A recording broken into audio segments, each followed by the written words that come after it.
Jadi jalan kita Bapak Ibu untuk menemui Allah itu supaya kita mudah berjumpa dengan Allah, cari dan temui lebih dahulu namanya mursyid rohani. Ini yang dimaksudkan oleh Allah itu wattabi' sabila man anaba ilayya.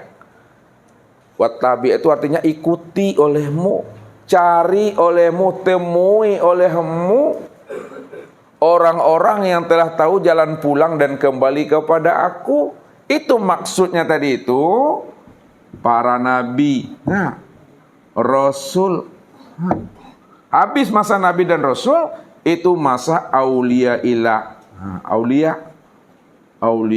ilah itu maksudnya wali-wali Allah. Karena wali-wali Allah itulah sebenarnya yang mesti kita cari dan kita temui, karena di dalam dadanya telah tersimpan, telah tersembunyi akan rahasia diri Allah itu. Kalau kita sudah berjumpa dengan dirinya, maka minta dibimbing dan minta dituntun. Itu maksudnya. Kalau kita sudah minta dibimbing dan minta dituntun, maka dialah yang akan menghantarkan kita itu bagaimana kita bisa berjumpa dengan Tuhan. Dia yang akan membukakan rahasia diri kita ini. Siapa diri kita ini sebenarnya? Kalau tidak ada guru, tidak ada mursyid yang mengenalkan Allah kepada diri kita, maka sampai habisnya usia umur kita, mana pernah bisa kita Bapak Ibu menemui akan Tuhan. Maka disitulah Ustadz katakan, wajib kita itu berguru. Wajib hukumnya. Sebab kalau kita tak berguru, nanti siapa yang kita akan ikuti nanti di hari akhirat itu? Sedangkan Allah mengatakan apa? Yauma nad'u kullu unasin bi imamihim. Nanti di akhirat kata Allah, setiap manusia itu dipanggil sesuai dengan imamnya masing-masing. Kalau kita tidak punya imam, kita tidak punya guru, kita tidak punya mursyid, lalu kita ikut dengan siapa Bapak Ibu?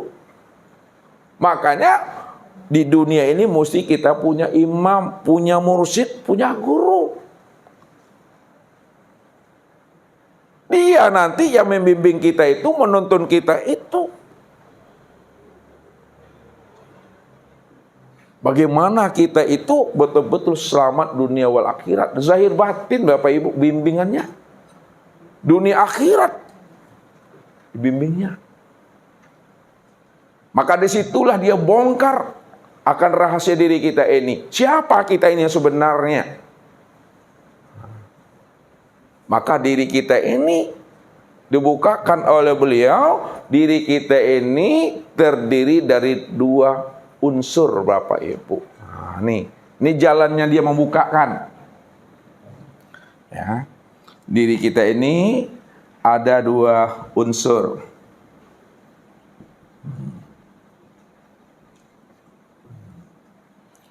Dua unsur kejadian kita. Ada unsur lahir, ada unsur batin.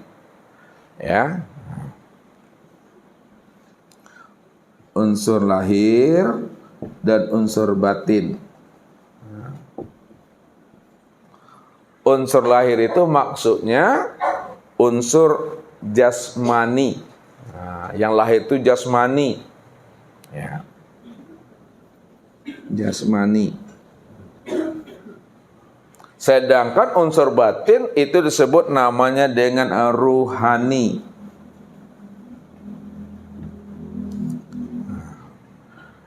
Unsur lahir atau jasmani pada diri kita ini, inilah yang disebut namanya dengan tubuh itu, atau disebut namanya a'yan khorjiyah namanya.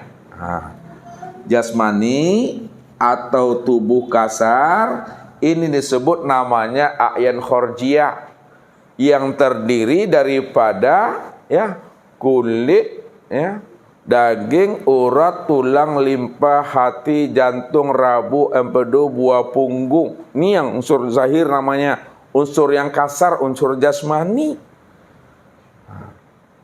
Dari mana unsur yang kasar? Unsur jasmani ini asalnya.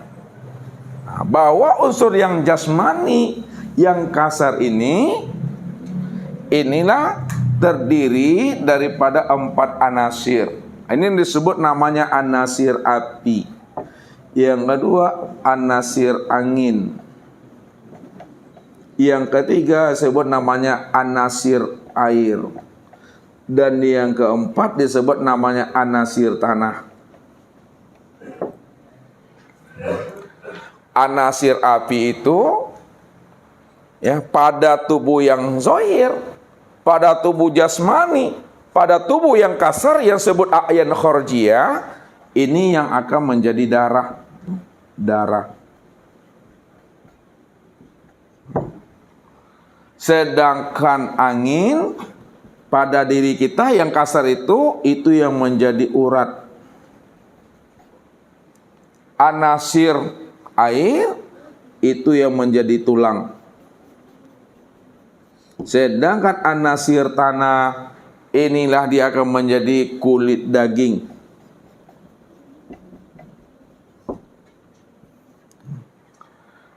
Ya. Ini anasir yang zohir namanya. Anasir yang zohir ini, inilah yang disebut namanya dengan a'yan kharjiyah itu.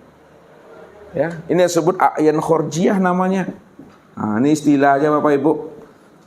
Nah, jadi kalau orang memakai istilah Bapak Ibu paham, a'yan kharjiyah itu tubuh jasmani, tubuh kasar, tubuh zahir ini yang terdiri daripada kulit, daging, urat, tulang, limpah. Itu dia. Nah, mesti tahu kita asal usulnya. Yang kedua disebut namanya unsur yang batin. Unsur yang batin itu yang disebut namanya ruhani. Ya. Yang ruhani itu juga dia terdiri daripada 4 anasir yang batin. Kalau ada anasir yang zohir, tentu pula ada anasir yang batin. Anasir yang batin inilah yang dikatakan namanya wujud, 2 ilmu, 3 nur, dan yang keempat itu adalah syuhud.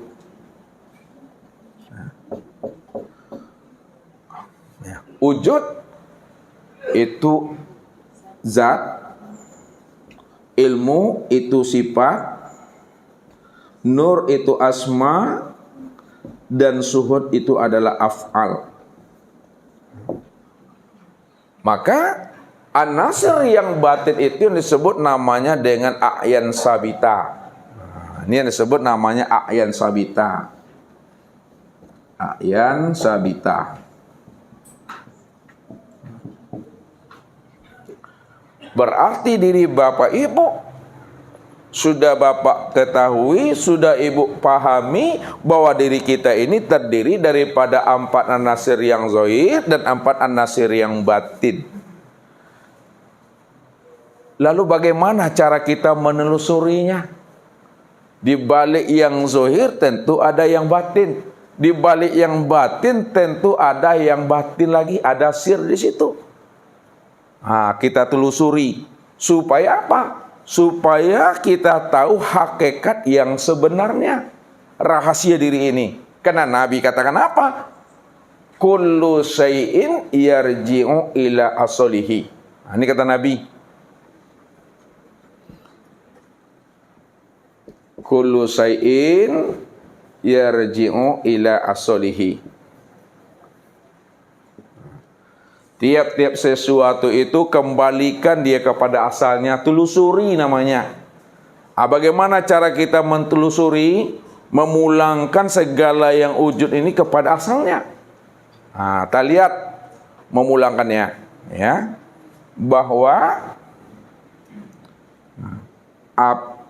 Bahwa tanah ini, ya, tanah dulu kita ambil, bahwa anasir tanah itu asal kejadiannya daripada air. Ya, tanah itu kan menjadi kulit daging pada diri kita tuh. Telusuri dia bahwa tanah itu asal kejadiannya daripada anasir air. Air itu asalnya daripada angin, dan angin itu asalnya daripada anasir api. Ya. Sedangkan anasir api itu asalnya daripada Nur Muhammad. Nah, ini kita tuh jumpakan Nur Muhammad. Nur Muhammad.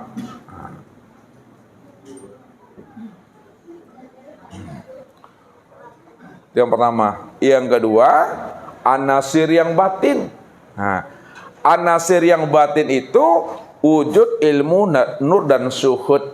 Nah, suhud, asal suhud itu terbit daripada nur, nur terbit daripada ilmu, ilmu terbit daripada wujud. Itu maksudnya af'al itu nyata itu karena asma. Nah, itu maksudnya af'al itu wujud itu karena asma. Asma itu nyata dan wujud karena sifat. Sifat itu nyata dan wujud itu karena zat. Nah, ini unus anasir yang batin yang disebut namanya a'yan sabita. Dan asalnya yang a'yan sabita itu, yang batin itu, yang disebut namanya dengan ruhani atau ruh, itu asalnya juga daripada Nur Muhammad. Asalnya juga Nur Muhammad. Sekarang kita simpulkan Bapak Ibu, dari dua anasir ini. Anasir yang zahir dengan anasir yang batin, kedua-duanya itu asalnya daripada Nur Muhammad. Nah, lihat, asalnya Nur Muhammad. Kalaulah asalnya Nur Muhammad, itu artinya diri Bapak Ibu ini zahir dan batin itu disebut namanya Nur Muhammad. Nah, ya, Nur Muhammad. Disitulah mursyid rohani itu menghantarkan diri kita, membuka rahasia diri kita ini, bahwa diri kita ini zahir dan batin itulah disebut namanya dengan Nur Muhammad. Nur Muhammad itu siapa? Nur Muhammad itu yang disebut namanya mursyid Rabbaniyah. Nah, itu dia. Nur Muhammad itulah yang disebut namanya mursyid Rabbaniyah. Kalaulah Nur Muhammad dikatakan mursyid Rabbaniyah, maka Nur Muhammad sebagai mursyid Rabbaniyah, beliaulah sebagai wasilah, ya, untuk kita bermi'raj, untuk kita berliqa, untuk kita bertatap wajah dengan Allah. Maka Muhammad itulah yang pertama kali menyaksikan Allah. Muhammad itulah yang pertama kali mengenal Allah. Muhammad itulah yang pertama kali berliqa dengan Allah. Kalaulah Muhammad itu yang pertama kali berliqa dengan Allah, melihat Allah, menyaksikan Allah, maka melalui Nur Muhammad lah Bapak Ibu kita bisa berliqa dan menyaksikan Allah. Itulah maksudnya yang dikatakan Rasulullah kepada Umar. Wahai Umar, apabila engkau telah melihat aku, sudah sama engkau menyaksikan Allah pada diriku nih. Wahai Umar, man ro'ani faqad ro'aul haq. Hei Umar, apabila engkau sudah bisa memandang dan menyaksikan aku, sudah sama kamu menyaksikan Tuhan, menyaksikan Allah. Apa maksudnya Bapak Ibu? Yang disampaikan Rasulullah itu kepada Umar. Maksudnya itu Bapak Ibu, wahai Umar, apabila engkau telah mampu, telah bisa menyaksikan Nur Muhammad. Nur Muhammad ini adalah tajalli Allah. Muhammad itu adalah kenyataan Allah. Nur Muhammad itu adalah bayang-bayang Allah. Nur Muhammad itu adalah kewujudan Allah, yang mana Nur Muhammad yang engkau saksikan pada diriku sudah menjadi batang tubuhku, sudah menjadi ruhku, maka sudah sama kamu memandang Allah. Kenapa? Karena Nur Muhammad itulah sebagai wasilah yang menghantarkan kita itu betul-betul wusul untuk berliku dengan Allah itu. Itulah yang dikatakan mursyid Rabbaniyah itu. Itu yang membuat kita terlepas daripada azab siksa neraka. Ini yang dikatakan oleh Rasul. Apa kata Rasul? Tuba man ro'ani wa man amanabi. Beruntunglah orang-orang yang melihat aku, wa amanabi, lalu dia yakin beriman kepada aku. Apa maksudnya kata Rasul itu? Tuba man ro'ani wa amanabi. Tidak masuk neraka, kata Rasulullah. Tidak masuk neraka orang yang melihat aku lalu ia beriman dengan aku. Wa tuba liman ro'a man ro'ani wa amanabi. Dan beruntung pula lah orang yang mana orang itu melihat orang yang melihat aku. Maksudnya, tidak masuk neraka orang yang ia melihat orang yang orang itu melihat aku. Maksudnya itu. Tidak masuk neraka orang itu apabila orang itu melihat Nur Muhammad yang telah sempurna nyata pada batang tubuhnya, sempurna pula nyata pada ruhnya. Jadi yang dimaksud oleh Rasulullah itu adalah Nur Muhammad. Karena Nur Muhammad itu esa dengan Allah. Nur Muhammad itu tunggal dengan Allah. Dua yang tiada berpisah, dua yang tiada bercerai. Kenapa dikatakan dua yang tidak berpisah, dua yang tidak bercerai? Karena Muhammad itulah kenyataan tempat memandang dirinya Allah. Ini yang Allah maksudkan itu. Kuntu kanzan mahfiyan wa ahbabtu an wa'arafa wa khalaqtul khalqa liya'rifani. Aku adalah perbendaharaan yang tersembunyi, kata Tuhan. Wa ahbabtu an wa'arafa. Lalu aku ingin dikenal. Siapa aku? Wa khalaqtul khalqa liya'rifani. Maka aku jadikan sesuatu itu dari diriku sendiri. Jadi Allah jadikan sesuatu yang mana sesuatu itu dari dirinya sendiri. Asalnya, terbitnya dari dirinya sendiri. Liya'rifani. Supaya dia bisa mengenal aku. Akulah sebenarnya yang wujud dan nyata pada dirinya. Akulah sebenarnya yang menjadi rahasia dirinya. Begitu Allah mengutarakannya. Maka dikiaskan bahasanya. Aku ingin melihat diriku di luar diriku. Allah melihat dirinya di luar dirinya. Yang di luar dirinya itu yang disebut namanya Nur Muhammad. Makanya Nur Muhammad ini cermin untuk memandang dan menilik dirinya. Nur Muhammad ini adalah bayang-bayang untuk memandang dirinya. Nur Muhammad ini adalah tajalih dirinya. Makanya siapa yang sudah memandang nur, sudah sama dia melihat yang punya nur.